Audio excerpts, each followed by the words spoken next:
سيدنا محمد الأمين وعلى آله وصحبه أجمعين رب اشرح لي صدري ويسر لي أمري واحلل عقدة من لساني يفقه قولي ولا حول ولا قوة إلا بالله العلي العظيم أما بعد.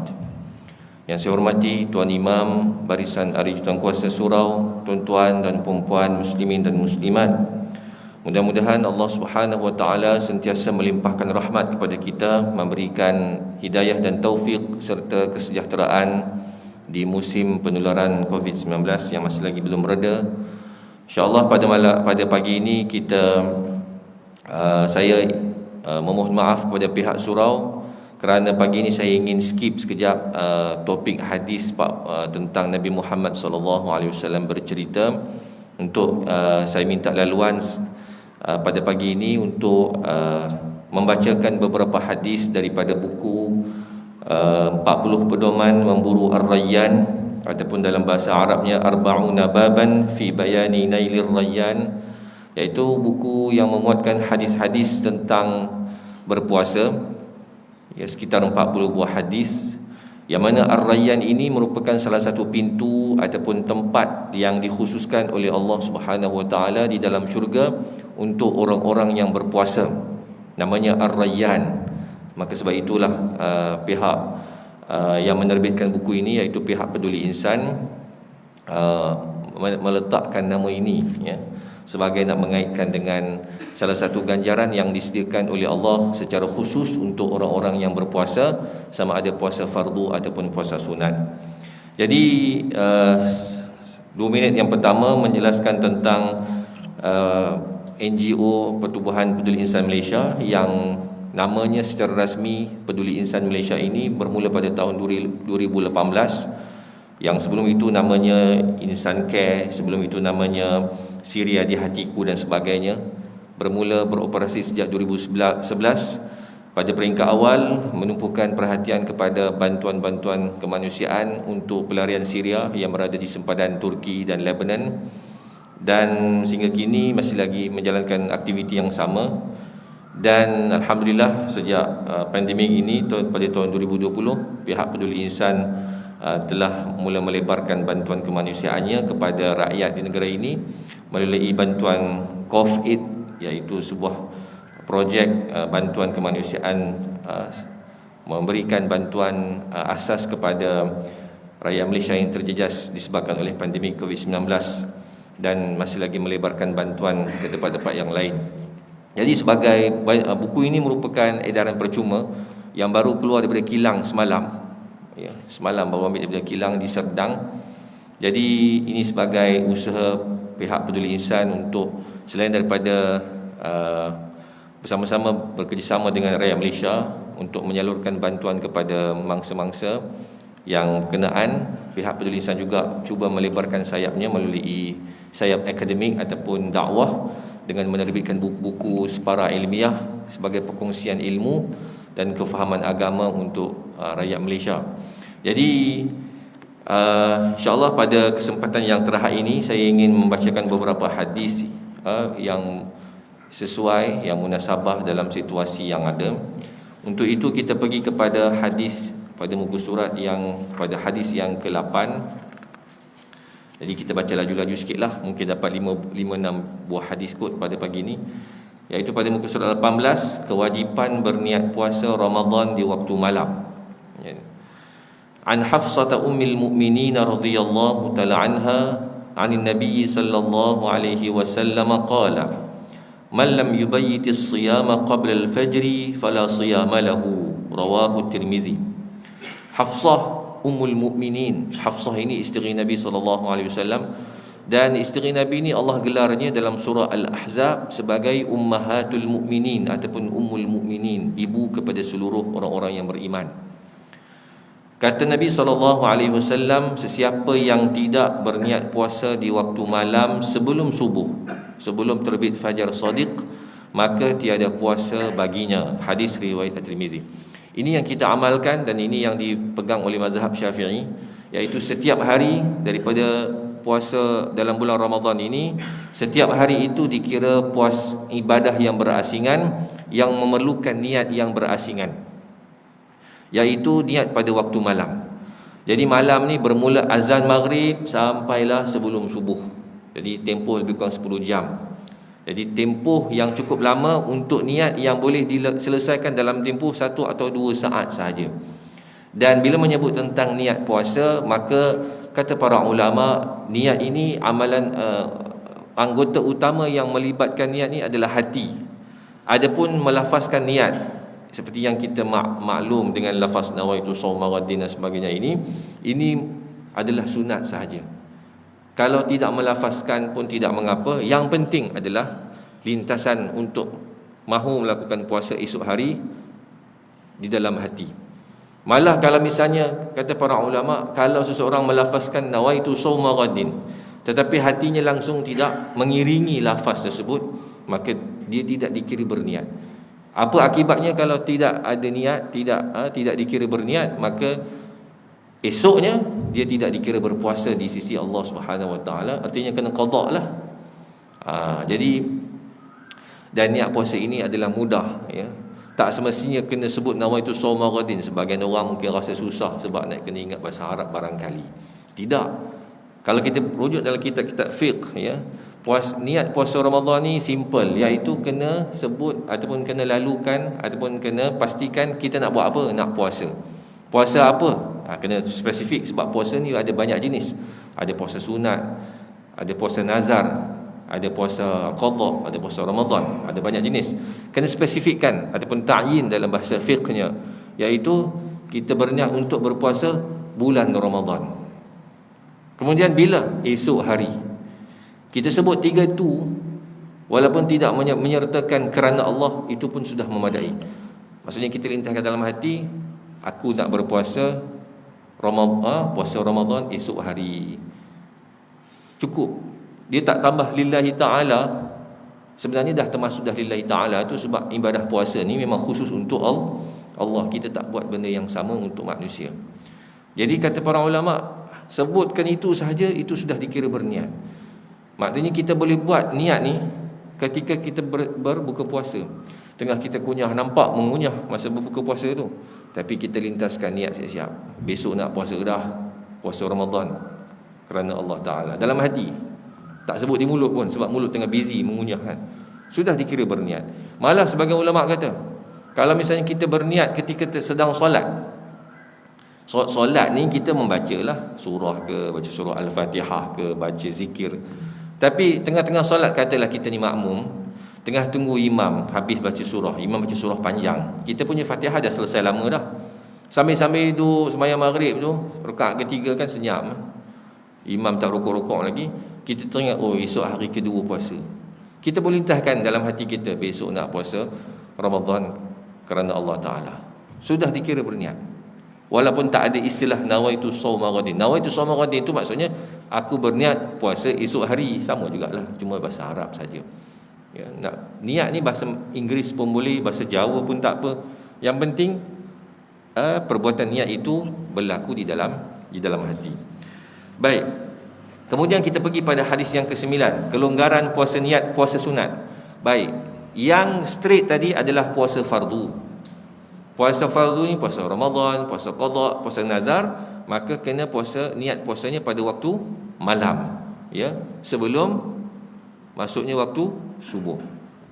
Adapun puasa sunat ni antara puasa yang macam-macam jenis ni, maka ada kelonggaran di sisi syarak. Maksudnya boleh niat pada waktu malam dan juga pada waktu yang lain. Waktu lain tu bila kita lihat hadis Aisyah radhiyallahu taala anha qalat, kata Aisyah, dakhala alayya an-nabiy sallallahu alaihi wasallam zata yawmin, satu hari Nabi sallallahu alaihi wasallam masuk ke rumah kami, faqala, lalu bertanya, hal indakum syai', ada makanan ke yang kita boleh makan pada pagi ni? Faqulna, lalu jawab Aisyah, la, tak ada.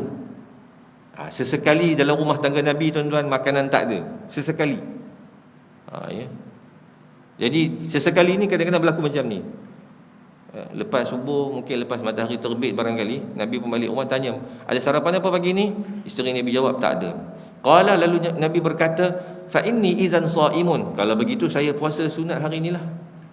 Baik, setakat ini poin dia adalah, kata ulama, Apabila Nabi SAW memulakan puasa secara mengejut, itu menunjukkan puasa sunat boleh diniatkan walaupun setelah subuh, walaupun setelah matahari terbit. Dan sampai bilakah waktu niat puasa sunat ni boleh? Sampailah sebelum masuk waktu zuhur. Jadi puasa sunat ni niatnya lebih panjang. Malam boleh, ya. Dan kalau lepas subuh tiba-tiba belum makan apa lagi, belum minum apa lagi, teringat hari ni hari Isnin lah, memang selalu puasa hari Isnin pun.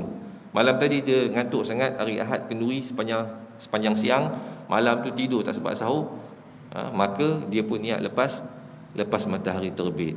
Maka jawapannya adalah boleh, disebabkan Nabi sendiri pernah berbuat demikian, ya. Cuma kata para ulama dalam kitab fiqh, nak niat puasa sunat mengejut ni mesti ada dua syarat. Pertama, mestilah seseorang itu belum melakukan apa-apa perkara yang menafikan puasanya. Dia belum makan, belum minum, termasuk dia tidak melakukan hubungan kelamin. Kalau dia telah makan, katalah lepas sembahyang subuh tu, dia pun keluar, dia pergi minum air kowe secawan, dia balik, dia tidur kan. Tidur 10.30 bangun, hujan, sejuk. Dia kata, kalau puasa elok juga ni, katanya. Tapi masalah ni dia dah makan dah, dia dah minum sebelum tu. Maka dia tidak boleh berpuasa demikian, sebab dia telah melakukan perkara yang menafikan puasanya.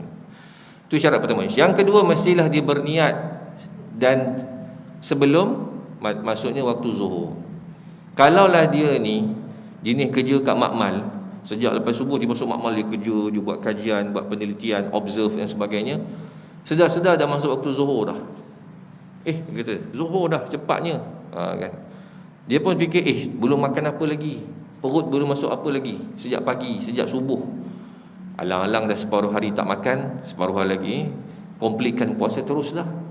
Ini juga tidak dibenarkan kerana waktu niatnya telah tamat, iaitu dengan masuknya waktu zuhur. Jadi kalau nak puasa mengejut ni boleh, cuma pastikan kita menepati dua syarat yang telah dinyatakan. Kata Aisyah, "Summa atana yawman akhar." Kemudian pada hari tertentu pula Nabi SAW tanya kami lagi, makanan apa ada pada pagi ni yang boleh kita makan? Maka kami jawab, "Uhdiyalana haisun." Ada orang bagi hadiah kepada kita hais. Hais ini, kata Imam Nawawi, makanan yang berupa kurma, minyak sapi dan juga susu yang dikeringkan, yang digumpalkan. Macam mana cara makan, rupa macam mana hidang, saya tak tahulah, tapi begitu hais dimaksudkan. Ada orang bagi hais kat kita. Maka kata Nabi SAW, "Arinihi," bawanya kemari. "Falaqad asbahtu sha'iman," saya telah mulakan hari ini dengan berpuasa. Tapi bawa mailah makanan tu. Kata Aisyah, "Fa'akala," lalu Nabi SAW makan. Hadis riwayat Muslim. Timbul satu isu pula, Nabi dah puasa, tiba-tiba Nabi batalkan puasa. Boleh ke? Jawapan mudahnya boleh, sebab dalam hadis ini Nabi SAW, Aisyah nampak Nabi mengaku dah puasa, dah mula niat puasa sunat dah sejak pagi. Mungkin Nabi pun lapar, dia pun puasa mengejut. Selalunya orang puasa mengejut ni memang ada rasa lapar berbanding yang merancang, yang ada niat, yang bersahur dan sebagainya, kan. Maka Nabi pun bila ada makanan, Nabi pun makan, Nabi batalkan puasanya. Boleh ke? Jawapannya boleh. Dan kita lihat hadis yang berikutnya, keharusan membatalkan puasa sunat, hadis yang ke-10. An Ummi Hani'in radhiyallahu ta'ala anha anna Rasulullah sallallahu alaihi wasallam qala. Ummu Hani' radhiyallahu ta'ala anha meriwayatkan sebuah hadis Nabi sallallahu alaihi wasallam, "As-shaimul mutatawwi'u amiru nafsihi," kata Nabi. "In syaa shama wa in syaa afṭara." Rawahu Ahmad. Nabi kata orang yang berpuasa sunat adalah penentu dirinya sendiri, penentu kepada puasanya sendiri. Kalau dia nak, kata Nabi, dia boleh meneruskan puasa. Kalau dia nak, dia boleh membatalkan puasa. Hadis riwayat Ahmad. Jadi puasa sunat boleh buat, puasa fardu tak boleh. Puasa fardu kalau kita dah mula, wajib kita teruskan dan habiskan. Melainkan ada perkara yang memudaratkan diri kita, kalau kita teruskan baru boleh kita batalkan puasa fardu. Puasa sunat secara amnya boleh berdasarkan dua hadis ini, dan tak perlu qada pun. Cuma sebahagian ulama dia memakruhkan membatalkan puasa sunat kalau tidak ada sebab yang munasabah. Kalau ada sebab munasabah, walaupun sebab tu kecil, munasabah tu kecil, maka harus boleh berbuka puasa, membatalkan puasa sunat tadi. Kenapa sebagian ulama ni dia tak galakkan? Bukanlah dia haramkan, cuma tak galakkan kalau tanpa sebab. Kerana mereka sebahagiannya mengambil kira ayat 33 surah Muhammad. Allah berfirman dalam ayat tersebut, wala tubtilu a'malakum, jangan kamu membatalkan amalan kamu. Ayat ini umum. Mereka kata bila ada dalil yang mengharuskan, iaitu dalil yang kata boleh batalkan puasa sunat, tapi ada juga dalil yang bagi hin kata tak boleh batalkan amalan, mereka simpulkan hukum dengan mengatakan boleh kalau bersebab, makruh kalau tidak ada sebab yang munasabah. Bersebab ni contohnya kita dapat jemputan makan tengah hari, tak ada orang jemput makan pun, selalunya hari tu ada kawan belanja, aku nak belanja hari ni, satu department, kan, semua kena bagi, aku memang nak belanja betul ni, kata. Kan, memang sungguh-sungguh dia nak belanja. Kita yang dah mula puasa tu bolehlah untuk meraihkan dia, kita batalkan. Ataupun kerana apa-apalah sebab-sebab yang munasabah, yang mengharuskan untuk kita berbuka puasa, maka sebagai ulama kata tidak makruh. Baik, kita lihat hadis ke-11, kebaikan menepati sunnah Nabi ketika berbuka puasa. An Sahli bin Sa'din radhiyallahu ta'ala anhuma anna Rasulullah sallallahu alaihi wasallam qala la yazalu an-nasu bi khairin ma ajjalul fitra, muttafaqun alaih.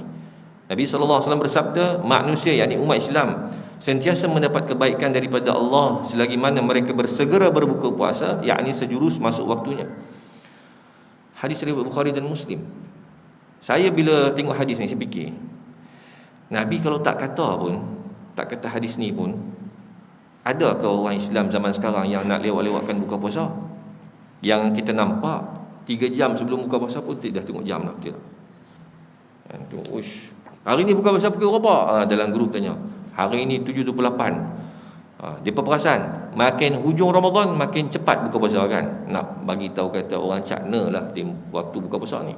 Waktu maghrib, waktu yang paling orang Islam tengok dalam bulan Ramadan. Kan. Tapi kenapa Nabi sebut umat Islam sentiasa dalam kebaikan, dalam keberkatan kalau mereka berbuka puasa tepat pada waktu? Kerana Nabi nak ajar umatnya jangan berlebihan dalam mengamalkan agama. Berpuasa ini ada tempohnya, iaitu daripada terbitnya fajar shadiq, masuknya waktu subuh, start puasa, sampailah terbenamnya matahari ataupun masuknya waktu maghrib. Dan puasa itu bila masuknya waktu maghrib, terbenamnya matahari, mesti disempurnakan dengan berbuka, iaitu makan dan minum. Maka Nabi kata siapa yang buat macam ni, dia dalam keadaan elok dan baik, diberkati oleh Allah. Maksudnya untuk long term dia adalah boleh menjadi Muslim yang seimbang dan sederhana dalam beragama. Adapun orang yang beranggapan ketika dah azan maghrib, orang kata jom kita makan, saya ni kalau setengah jam lagi lajak boleh hari ni, ataupun sejam lagi lajak. Pasal apa? Yalah kita dah dapat pahala lebih, katanya. Puasa pun setahun sekali ya, 30 hari dalam 360 hari. Logik, dia bagi logik, kan. Jadi apa salahnya kalau kita lajak Isyak lagi baru saya berbuka puasa. Overtime dalam puasa tak ada pahala. Walaupun kita tak nafikan ada sebahagian ibadah yang kalau kita buat lebih lama lagi banyak pahala, tapi puasa bukan kategori ibadah tersebut. Contoh ibadah yang kalau kita buat sekejap dapat pahala secara sekejap, kalau kita extend masa dapat pahala juga secara extend. Contohnya macam berzikir, membaca Al-Quran, solat sunat dan sebagainya. Secara amnya semakin lama kita baca Quran semakin banyak pahala. Tapi puasa tidak. Dia punya kesempurnaannya tamat dengan berbuka puasa. Dan pengajaran umumnya adalah supaya kita mengamalkan agama mengikut standard yang telah ditetapkan oleh syarak pada perkara-perkara yang memang ada standardnya. Baik, kita lihat pada hadis yang saya laju sikit. Hadis ke-14 muka surat 29, ya. Berdoa ketika berbuka puasa. An Mu'adz bin Zuhrah qala kana an-nabiy sallallahu alaihi wasallam idza aftara qala Allahumma laka sumtu wa ala rizqika aftartu, rawahu Abu Dawud. Daripada Mu'adz bin Zuhrah, katanya bahawa Nabi sallallahu alaihi wasallam apabila selesai berbuka puasa, baginda akan berkata, ya Allah, keranamu aku telah berpuasa. Allahumma laka sumtu tu, ya Allah, keranamu aku telah berpuasa. Wa ala rizqika aftartu, dan dengan rezekimu aku telah berbuka puasa. Hadis riwayat Abu Daud. Muka surat tu dia tengok tepi page lah ya. Baik. Jadi doa ini doa yang masyhur. Kita dengar selalu di TV, di radio. Tapi para ulama telah membahaskan hadis ini dan mengatakan doa ini dibaca setelah berbuka puasa, bukan sebelum berbuka puasa. Ada dua alasan lah kenapa mesti dibaca setelah kita makan dan minum. Pertama sekali, kerana ulama sendiri, saya rujuk dalam kitab-kitab fiqh mazhab Syafi'i, mengatakan yang sesuainya adalah setelah kita menjamah makanan. Paling cepat kita baca doa ni masa bila? Katalah kita makan sebiji dua kurma, kita minum teh o sikit. Lepas tu kan kita macam bertenang sikit kan. Ialah sebab perut kita baru nak masuk makanan setelah beberapa jam kosong kan. Tengah bertenang tu bolehlah, Allahumma laka sumtu wa ala rizqika aftartu. Sambung pula dengan doa di bawah tu, buku surat yang sama daripada Ibnu Umar radhiyallahu taala anhuma. Kata Ibnu Umar, dia perhati Nabi SAW lepas berbuka berkata, zahabadh dhama'u wa batallatil uruqu wa thabatal ajru insya-Allah. Hadis riwayat Abu Daud juga. Telah hilang dahaga. Telah hilang dahaga ni sebelum berbuka ke lepas berbuka, tuan-tuan? Kan? Wa batallatil uruq, dan telah segar urat-urat, yakni badan. Badan kita segar, jiwa kita segar bila berbuka puasa. Sebelum berbuka monyok sikitlah. Muka pun dapat letih kan. Wa thabatal ajru insya-Allah, dan semoga tetaplah ganjaran puasa insya-Allah. Jadi pertama sekali kerana ulama hurai begitu. Yang kedua, kenapa dibaca setelah berbuka? Kerana fi'il madhi dalam doa tadi ataupun past tense verb dalam doa ini menggambarkan demikian, menggambarkan contohnya aftartu tadi dalam doa pertama, wa ala rizqika aftartu, dengan rezekimu aku telah berbuka. Dia kalau present tense verbnya wa ala rizqika uftiru, tapi Nabi tak sebut uftiru, aftartu. Dalam doa kedua, zahabaz zama, telah hilang dahaga. Nabi menggunakan telah hilang dahaga, artinya telah minum. Jadi paling awal lah kita boleh berdoa, katalah lepas kita berbuka puasa, jenis ringkas-ringkas ni, kita pun Allahumma laka sumtu wa ala rizqika aftartu zahabaz dhama'u wa batallatil uruq. Ataupun kalau jenis kita yang buka-buka puasa ni start nasi kandar tu jenis berat tu kan, sebab katanya senang, katanya terpulanglah cara masing-masing. Lepas dia selesai berbuka puasa tu, dah kenyang dah, orang kata belahak kan. Allahumma laka sumtu wa ala rizqika aftartu. Ni doa ni tuan-tuan, dia ada dua unsur. Pertama, doa kita memperakui kerana apa kita berpuasa. Akui depan Allah Subhanahu wa taala. Laka sumtu, keranamu aku berpuasa. Yang kedua, ada unsur syukur kepada Allah atas rezeki berbuka puasa yang kita nikmati tadi. Ya. Jadi pernyataan ini tentunya sesuai setelah kita selesai berbuka puasa secara amnya. Tapi kalau yang dah amal sebelum ni, tak adalah dikira salah. Tapi secara kaifiat yang tepatnya begitulah setelah berbuka puasa. Adapun sebelum berbuka puasa, baca bismillah lah. Allahu akbar, bismillah. Nak tambah Allah barik lana fima razaqna waqina, makan. Dan sebenarnya menjelang berbuka puasa lagi 10 minit, 15 minit nak berbuka puasa tu, itu antara waktu mustajab doa. Itu kita boleh doa macam-macam lah. Minta syurga, minta elak azab neraka, minta pemudahkan urusan rezeki, urusan jodoh bagi siapa yang masih single. Apa saja yang kita terlintas nak berdoa, itu antara waktu mustajab doa menjelang berbuka puasa.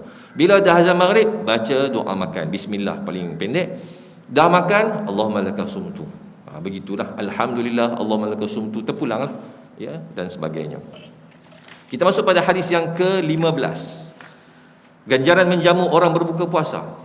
Jamu orang berbuka puasa ada ganjaran yang besar. Kita lihat riwayat Zaid bin Khalid Al-Juhani radhiyallahu taala anhu, katanya Rasulullah sallallahu alaihi wasallam bersabda, man fattara sha'iman, sesiapa yang menjamu orang berbuka puasa, menyediakan juadah berbuka puasa, kutibalahu mithlu ajri shaim, maka ditetapkan untuknya ganjaran seperti mana ganjaran orang berpuasa tadi. La yanqusu min ajri as-shaimi syai'un, dengan tanpa dikurangkan pahala orang berpuasa tersebut. Hadis riwayat Ahmad. Jadi ya, dalam hadis ini Allah menghargai orang yang menyediakan, membelanjakan atau menjamu orang yang berbuka puasa. Orang berpuasa yang berbuka puasa. Sebab apa Allah bagi pahala? Sebab orang berpuasa tadi, kan saya sebut tadi, dia punya klimaks kepada ibadah puasanya adalah berbuka puasa. Jadi bila kita ni, sama ada kita ni jenis masa tu sedang berpuasa atau tidak, kita menyediakan, membelanjakan, menjadi asbab orang berpuasa tadi dapat berbuka puasa, maka kita dapat pahala senilai pahala puasa yang kawan tu dapat pada hari itu. Kalau hari itu contoh sajalah, dia dapat 300 pahala sebab dia puasa, kita yang jamu je dapat 300 pahala. Tu baru seorang. Kalau kita jamu 5 orang, jenis orang tu pula bagus ketika puasa, jenis tak merapu, jenis baca Quran, amalan sunat pun banyak buat, maka kalilah, kalau seorang 300 pahala kali 5 yang dapat dekat kita ni, sama ada kita puasa ataupun tak. Sama ada puasa tu puasa sunat ataupun puasa wajib, sama saja. Jadi suami-suami yang sediakan juadah berbuka puasa, sama ada indirect dengan cara beli bahan-bahan mentah, bahan nanti dimasak. Isteri pun tolong realisasikan makanan bahan mentah tu menjadi bahan yang boleh dikunyah dan boleh dimakan, dapatlah pahala. Jamu pula berapa orang dalam rumah tu? 5-6 beranak, suami dapat pahala puasa 5-6 beranak, isteri pun insya-Allah dapat juga. Kadang-kadang menjelang Ramadan ada orang bahagi-bahagikan kurma kan. Siapa yang jenis tu bagus teruskan, cuma saya cadangkanlah cari kurma yang terbaik lah. Tak semestinya paling mahal, tapi yang terbaik, yang rupanya cantik, tak keras, tak lembut, yang elok lah, berkualiti. Sebab pengalaman saya lah, kadang-kadang ada satu tahun tu dapat banyaklah orang bagi, kita pergi masjid, orang bagi kurma berkotak-kotak kan. Jadi kadang-kadang bila kita balik, kita akan compare, tengok. Tak nafikan ada sebahagian yang bagi kurma tu kurma yang dah nak kering sangat, yang kalau kita makan tu manis dia tu dah kurang dah, dia kering. Dia pun tak tahu, mungkin dia beri kat orang dan sebagainya. Jadi yang kering ni yang jadi kurma yang kemudian, yang paling last sekali pilihan, mungkin tak tersentuh langsung sepanjang Ramadan. Sebab kita orang Melayu makan kurma ni selalunya masa Ramadan saja, yang paling banyak sekali. Hari lain tu makan juga, tapi jarang. Paling banyaknya kuah kurma. Tu dah lain lah pula kan.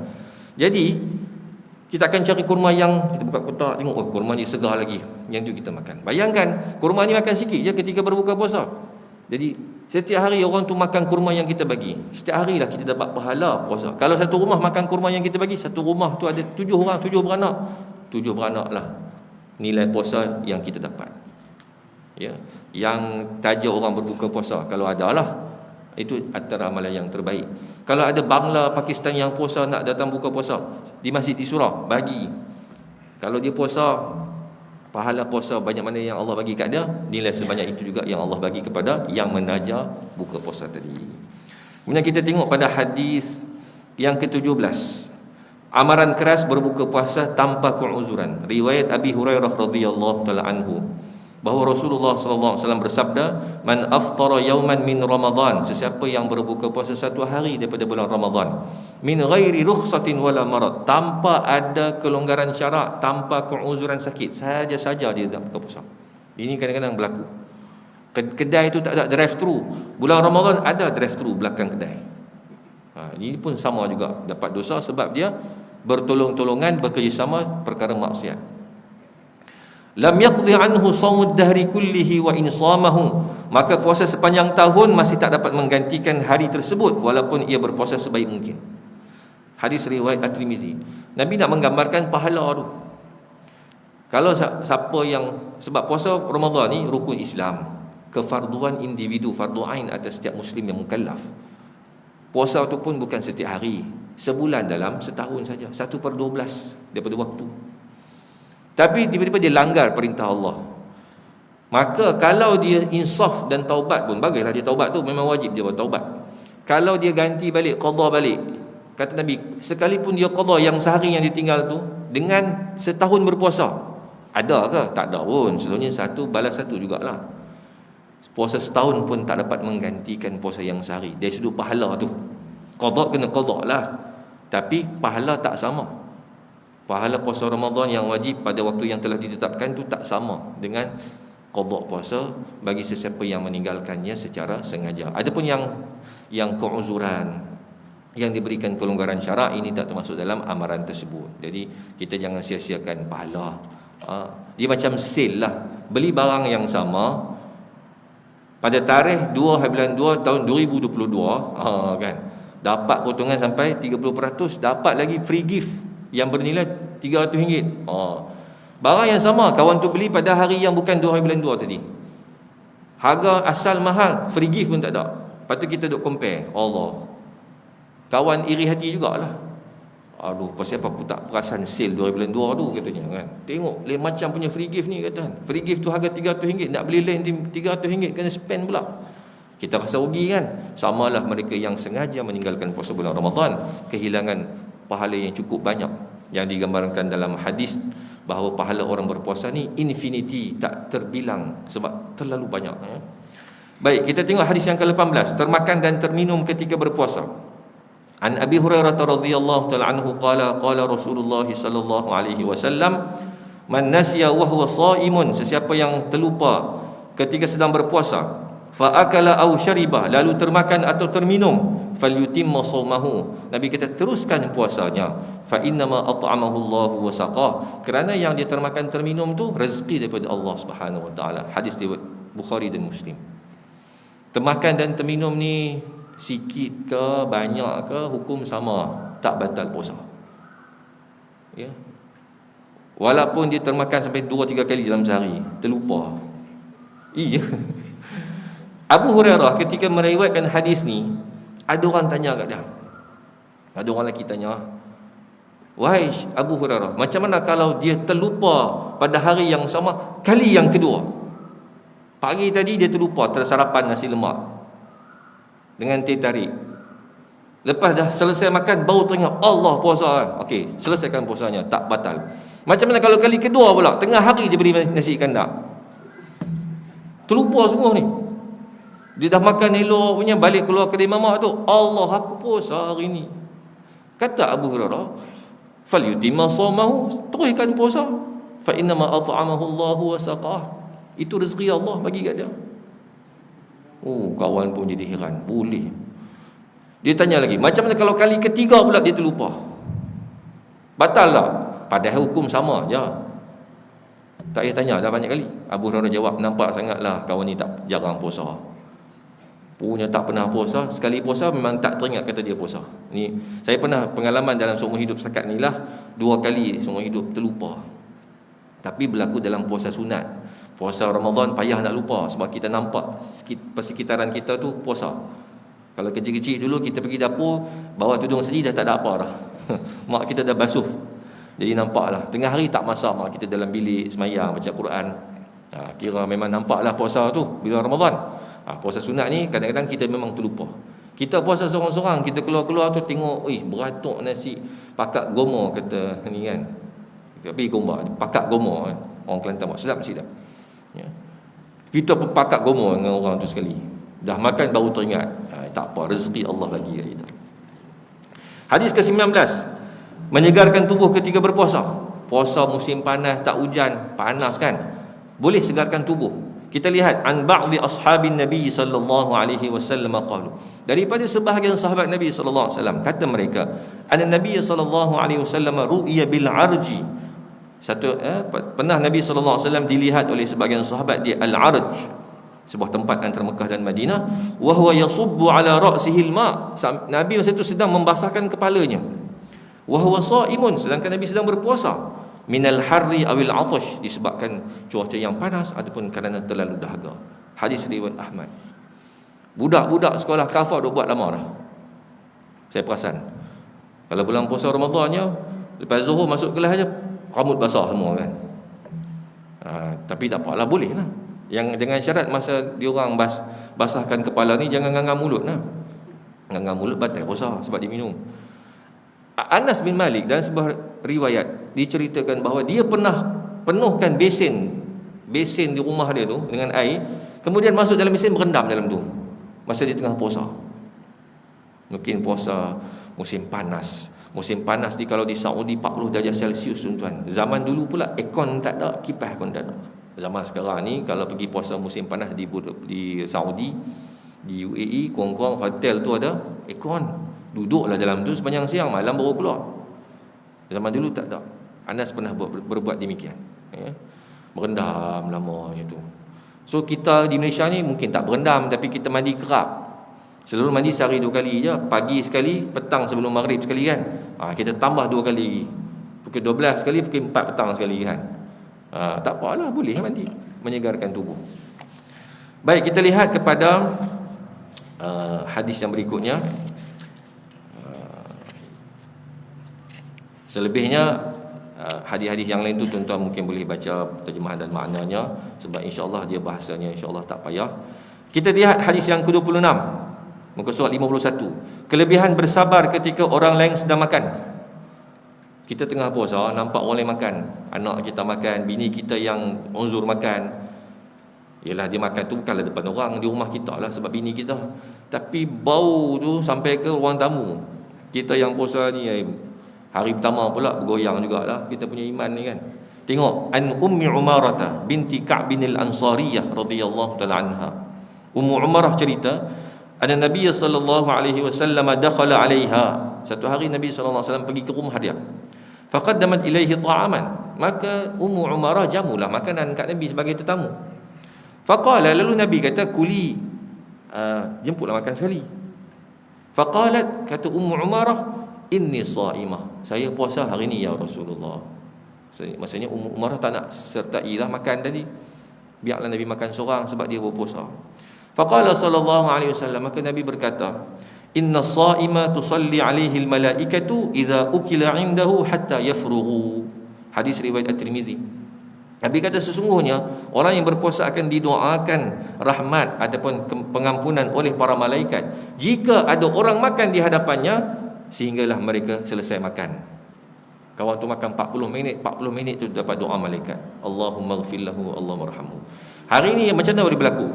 Siapa yang ada anak kecil, kadang-kadang tengah-tengah hari anak kecil tak puasa, yang 2 tahun, 3 tahun, 4 tahun, kita yang tolong suapkan. Suap tu katalah lauk kari buah kicap, kan, ayam, kentang ada sikit. Walaupun kari tu kari semalam, tapi orang puasa ni dia tengok semua benda semua teringin. Dia suap, dia tengok sambil duduk suap tu, dia tengok nasi tu masuk dalam mulut anak dia ngangah mulut, kawan pun ngangah sekali. Memanglah tak nafi sedikit menguji kesabaran. Oleh kerana orang yang sedemikian mendapat cabaran yang lebih sikit kerana berhadapan dengan orang makan, bau makanan, bau minuman yang sedap. Ya, pergi puasa sunat, pergi kerja kat pejabat. Tengah-tengah hari orang bawa balik nasi macam-macam ke pejabat, bau semerbak, Nescafe panas mengenai Nescafe ais. Dia puasa. Maka sepanjang orang makan, Allah hargai orang yang sabar ni dengan menghantar malaikat yang mendoakan pengampunan dan rahmat. Malaikat ni kalau berdoa, Allah kabulkan sebab dia adalah makhluk yang hampir dengan Allah Subhanahu Wa Taala, yang takkan disia-siakan doa mereka. Kita lihat kemudian hadis yang berikutnya. Sikit lagi kita dah pergi ujung-ujung ni.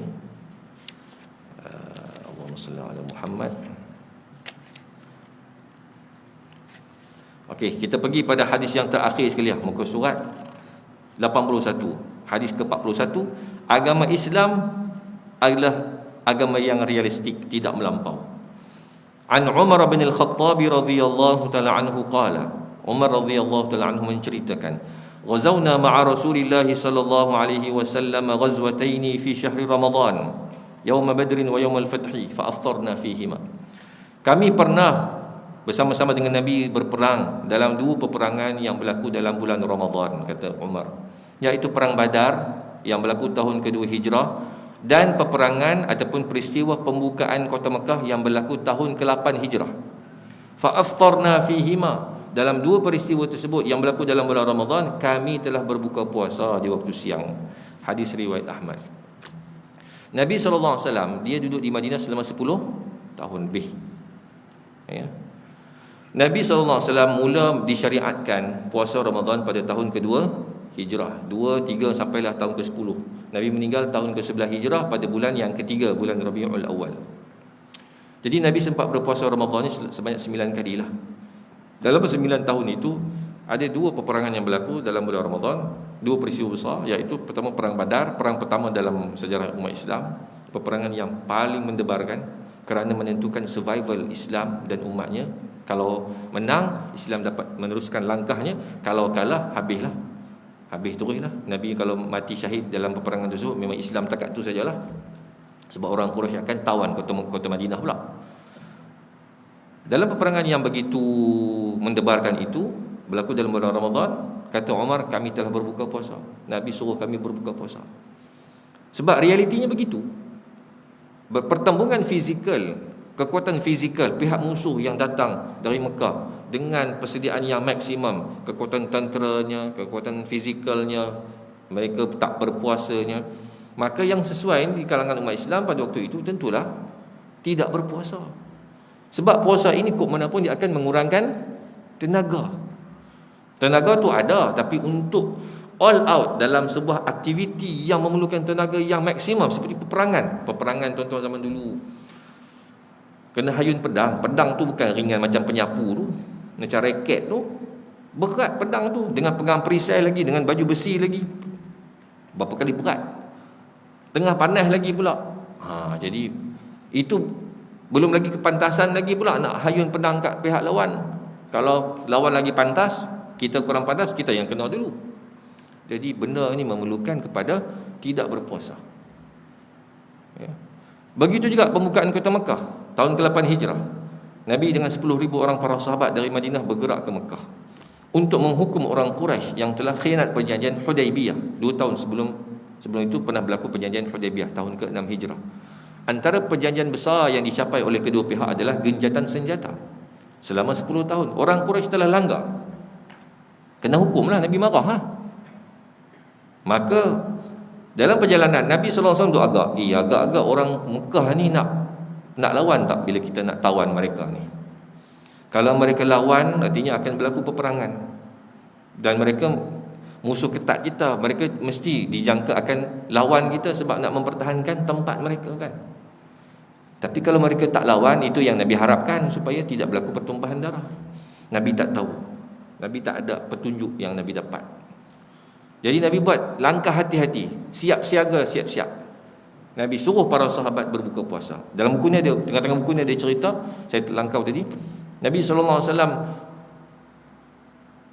pegang segelas ataupun semangkuk air, Nabi minum depan para sahabat. Nabi suruh para sahabat berbuka puasa, dan Nabi minum depan para sahabat supaya para sahabat berbuka puasa. Makan siap-siap, in case kalau kita kena perang, kita telah bersiap sedia dengan kekuatan yang cukup dan maksimum. Inilah realitinya cara berfikir Nabi. Nabi tak fikir macam ni. Kalau fikir logik kita macam ni kot, saya pun akan fikir macam tu. Tak apa, bulan Ramadan bulan yang mulia, kita berjihad, amalan yang mulia, 2 kali mulia. Kemudian kalau kita puasa pula 3 kali mulia, takkan Allah tak tolong. Kita macam tu je mungkin kita fikir kan. Tak apa, kita harum perang dengan puasa, Allah mesti tolong punya. Allah hantar malaikat kan. Kita dah siap minta malaikat dah. Usaha tak terang mana lagi pun kan. Allah mesti tolong punya. Bulan yang mulia, bulan yang Allah berkat. Takkan Tuhan duduk saja tak tolong kita sini kan. Kalau kita mati-mati syahid, Nabi SAW memang menggalakkan mati syahid, tapi untuk skala satu tentera, satu pasukan tentera, Nabi tak galakkan. Kalau semua tentera mati syahid, kalah lah maksudnya. Nabi nak menang. Nabi masuk perang untuk menang. Tak pernah masuk perang ni kira tak apa, kita kalah pun tak apa. Jadi sebab Nabi nak menang, nak mengatasi musuh, nak menegakkan agama Islam, Nabi mengajar kita realiti untuk berhadapan dengan sesebuah cabaran. Ya. Saya tak katalah hadis macam ni, ustaz, kita nak praktik masa bila di zaman sekarang. Tak payah fikir praktik lah, kita kena puasa. Tapi saya nak bagi tahu secara ideanya, Islam adalah agama yang realistik. Nabi SAW menunjukkan dalam sirah sebenarnya banyak peristiwa-peristiwa yang tuan-tuan boleh baca, tuan-tuan dapat pengajaran yang Nabi ni seorang manusia mengajar kita, mengajar umatnya supaya berfikir secara logik dan realiti, cabaran realiti. Tidak bermudah-mudah menyerah kepada bantuan Allah Subhanahu wa taala. Tang kita sebagai hamba ni kena usaha bersungguh-sungguh. kita kena ikhtiar memenuhi asbab-asbab yang ada dulu. Lepas tu baru kita doa kepada Allah dan bertawakal. Yang usaha tak terang mana, kita berserah siap-siap, itu tindakan yang kurang tepat. Jadi tuan-tuan dan puan-puan rahmatullah sekalian, itulah beberapa hadis yang sempat saya kongsikan pada pagi ini. Selebihnya tuan-tuan mungkin boleh belik tengok hadis tersebut dan maknanya, dan ada huraian-huraian yang insya-Allah saya fikir bahasanya insya-Allah tidak sukar. Dan pada siapa yang mampu buat rujukan, kami juga ada sertakan beberapa nota kaki yang merujuk kepada rujukan dan kitab-kitab tertentu. Jadi inilah antara usaha pihak Pertubuhan Peduli Insan Malaysia untuk di samping mereka mencari bantuan untuk disalurkan kepada bangsa daripada rakyat Malaysia, pihak Peduli Insan juga cubalah untuk mengembalikan kebaikan, berkongsi kebaikan dengan masyarakat ini melalui buku-buku yang dikira insya-Allah boleh memberi manfaat. Jadi hadis-hadis tentang puasa ni bukanlah 40 hadis saja, ada banyak. Cuma sajalah kita himpun dalam 40 hadis untuk mudah. Kan kalau himpun semua mungkin lebih 100 hadis. Jadi kita himpun dalam angka yang munasabah, dengan huraian yang insya-Allah ringkas, tetapi kita tak nafikan untuk perincian tentang hukum hakam puasa ini tentulah kena rujuk kitab-kitab fiqh. Ya, ini sekadar kita kata perkongsian secara sederhana menerusi kaedah bacaan hadis Nabi sallallahu alaihi wasallam. Jadi semoga kita mendapat manfaat daripada apa yang telah dikongsikan, dan jika tuan-tuan berkemampuan bolehlah salurkan bantuan ataupun wang ringgit ke laman web Peduli Insan ataupun nombor akaun yang tertera di belakang tu, bolehlah. Kalau tuan-tuan ada duit lebih untuk disalurkan, boleh tuan-tuan tengoklah apa kempen-kempen semasa yang dilakukan oleh pihak Peduli Insan. Yang terbaru-baru ni kita telah salurkan ratusan ribu ringgit lah kepada pelarian-pelarian Syria yang berada di Turki dan juga di sempadan Lebanon ya. Mereka ini pelarian tuan-tuan, duduk di kemah, tak ada rumah macam kita. Kemah tu pula lepas setahun, hampir tak sampai setahun, koyak, roboh ditiup angin, sejuk dan sebagainya. Jadi adalah video-video tuan-tuan boleh tengoklah. Wakil-wakil Peduli Insan telah pergi ke sana dan menyampaikan bantuan yang sesuai untuk umat Islam di sana. Sekadar itu dulu, minta maaf jika sekiranya ada terkasar bahasa. Aku qauli hadza wa astaghfirullahal azim li wa lakum. Assalamualaikum warahmatullahi wabarakatuh.